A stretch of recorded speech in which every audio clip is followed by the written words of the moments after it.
everybody, it's Rosemary, and I'll be doing a documentary on Martin Luther King Jr. Before we get this documentary started, I wanted to show you guys a calendar from 2013 for the 50th annual Civil Rights Movement, right here. And this actually came from Abraham, Alabama. So, so as we move, like, it shows us the pictures about the marches and stuff like that. But as we get closer to November,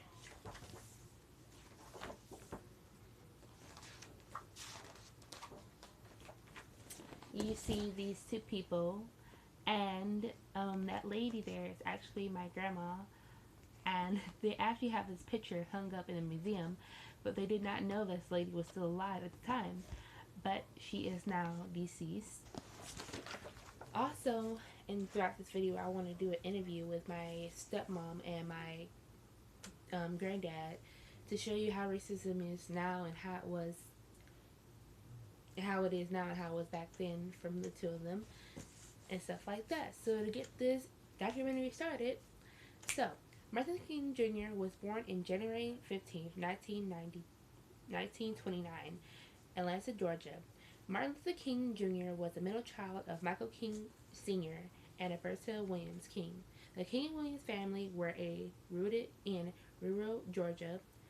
Martin Sr. grandfather A.D. Williams was a rural member of years and then moved to Atlanta in 1893. He took over a small, struggling Ebenezer Baptist church with around 13 members and made it to a forceful congregation. He married Jenny Parkers, and they had one child that survived, Alberta. Martin King Sr. came from a sharecropper family in a poor farming community. He married Alberta in 1929 after an eight-year courtship. The newlyweds moved to A.D. Williams' home in Atlanta. Michael King Sr. stepped in as a pastor of Ebenezer Baptist Church upon the death of his father-in-law in 1931. He too became a successful pastor and adopted the name Martin Luther King Sr. in the honor of a German priestess religious leader, Martin Luther. In time, Michael Jr. will follow his father's lead and adopt the name himself.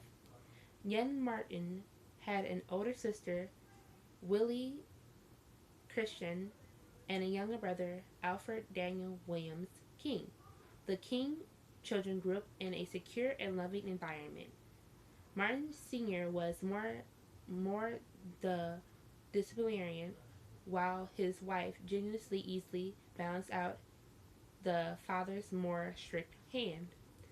Through the undoubtedly tired, Martin Jr.'s parents could shed him completely from racism. Martin Luther King Sr.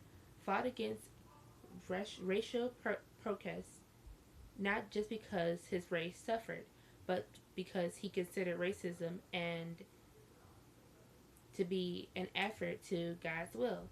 Because he considered racism, he strongly discouraged any sense of class or superontology. His children, which left a lasting impression on Martin Jr. King, attached to Booker T. Washington High School, where he said to be a prejudiced student. He skipped both 9th and 12th grades and entered Morehouse College in Atlanta at age 15 in 1944. He was a popular student, especially with his female classmates. He was a motive student who floated through his first 2 years. Although his family was deeply involved in church and worship, young Martin questioned religion and felt uncomfortable with overly emotion displays of religions. The discomfort continued through much of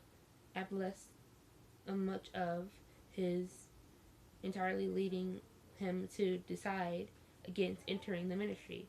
But to his father's dismay, but in the junior year, Martin took a Bible class renewed his faith and became an advisor and became a career in the ministry.